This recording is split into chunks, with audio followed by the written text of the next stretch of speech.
दोस्तों नमस्कार, विकसित दर्शन न्यूज में आप सभी लोगों का स्वागत है।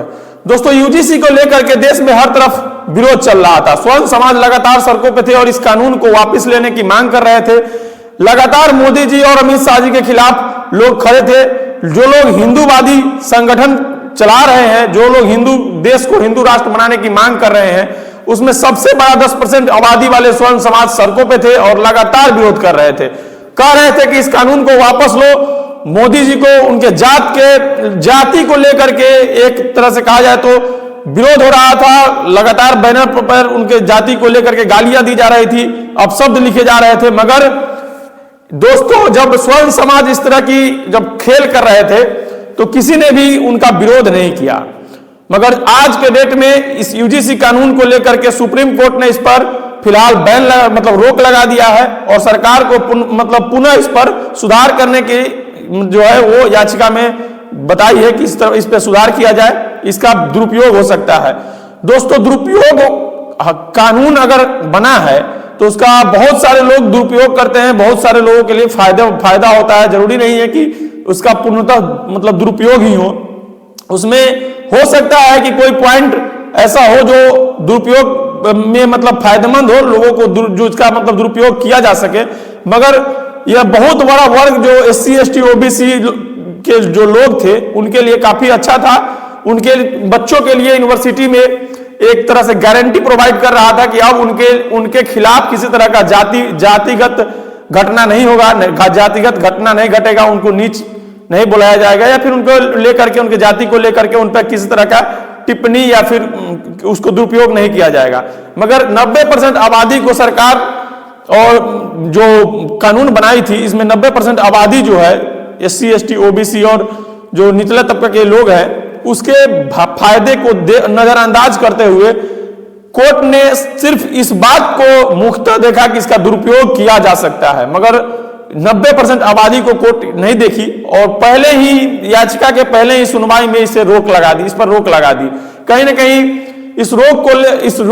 जो ये रोक लगा है इस कानून पे, इसे लोग इस तरह से भी देख रहे हैं कि स्वर्ण समाज के जो लोग, ज्यादातर लोग जो जज हैं या फिर जो वकील है, अच्छे वकील है, या फिर ज्यादातर लोग जो सिस्टम से जुड़े हुए हैं, सिस्टम में है, उनका पकड़ कितना मजबूत है और वो किस तरह से देश को चला रहे हैं अपने हिसाब से कि सरकार भी कानून बना करके उनके सामने दंडवत हो जाती है और अपना पक्ष मजबूती से नहीं रखती है। कितने आज वायरल वीडियो हुए जिसमें वकील लोगों का कहना था कि सरकार इस कानून को लेकर के अच्छे से सुप्रीम कोर्ट के पास अपना दलील नहीं दे पाई, मजबूती से नहीं रख पाई, क्योंकि हर याचिका का विरोध करती है सरकार। अगर देखती है जैसे कोई याचिका में सरकार का फायदा होने वाला होता है या फिर सरकार के खिलाफ होता है तो उसमें सरकार के वकील जो होते हैं, जो इस केस को डिफेंस कर रहे होते हैं, वे लोग याचिकाकर्ता के खिलाफ बोलते हैं कि यह गलत है या फिर इसे डेट लेकर के आगे और भी सुनवाई की जाती है। मगर पहले ही सुनवाई में पहले ही दिन इसको रोक लगा दिया गया। तो कहीं ना कहीं देश के प्रति ये मैसेज गया है और देश के लोग ये पूछ रहे हैं कि आखिर इस पर पहले ही दिन रोक कैसे लगा दिया गया। इस पर सुनवाई की जा सकती थी। आगे इस पर कोई एक्शन अगर होता तो सरकार इसका पक्ष रखती। सरकार से पूछा जाता है कि आपने यह कानून बनाया तो क्या देख करके बनाया, क्यों बनाया और इसमें किस तरह की खामियां हैं, उसको उजागर किया जाता।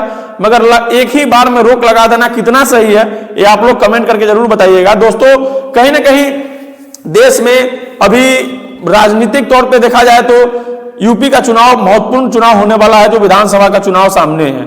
और कुछ लोग कह रहे हैं कि सरकार योगी आदित्यनाथ को कमजोर करने के लिए कानून लाई थी, क्योंकि योगी आदित्यनाथ को लेकर के जो बहुत सारे लोग हैं वो कहते हैं कि वे ज्यादा पावरफुल हो रहे हैं इस समय अभी भाजपा में, और मोदी और योगी से बड़े हिंदू हृदय सम्राट के तौर पे देखे जाते हैं।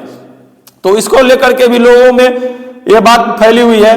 और फिलहाल जैसे ही शंकराचार्य वाला घटना हुआ, शंकराचार्य जी को रोका गया, त्रिवेणी संगम पे स्नान नहीं करने दिया गया, वे विरोध पे बैठ गए, अनशन किए, लगातार धरना दिए, मगर अंततः उन्हें भी लौटना पड़ा इस कानून और इस राजनीति से, कहा जाए तो हार करके। आज भी उनका बयान था कि वे लगातार लड़ाई लड़ेंगे, मगर कहीं ना कहीं वे कमजोर दिखे और लोग उनके फेवर में, उनके सपोर्ट में नहीं खड़े दिखे।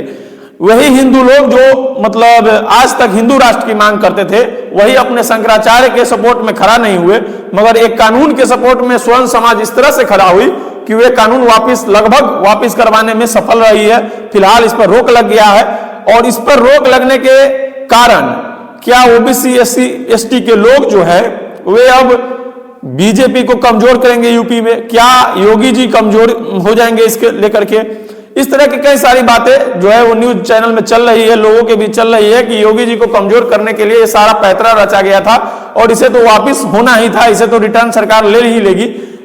फिलहाल इस पर रोक लगा है, मगर इसे रोक भी लगाने के लिए सरकार के जो वकील थे वे अच्छे से पक्ष नहीं रख पाए, वे कमजोरी से मतलब मजबूती से पक्ष नहीं रखे और कमजोर दिखे, जिसके कारण मतलब 2 जजों की बेंच जो स्वर्ण समाज के ही जज थे उन्होंने रोक लगा दी। और एक बार फिर से कहीं ना कहीं यह साबित हुआ कि देश में 10% की आबादी आज भी राज कर रही है और ओबीसी SC ST के लोग जो है वे आज भी नजरअंदाज कर दिए जाते हैं, सिस्टम में नहीं है, सिस्टम में उनका जो योगदान है वो कम है और वे कहीं ना कहीं कमजोर दिखते हैं।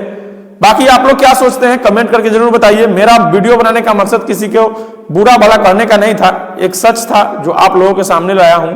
बाकी आप लोग क्या सोचते हैं कमेंट करें। जय हिंद, जय भारत।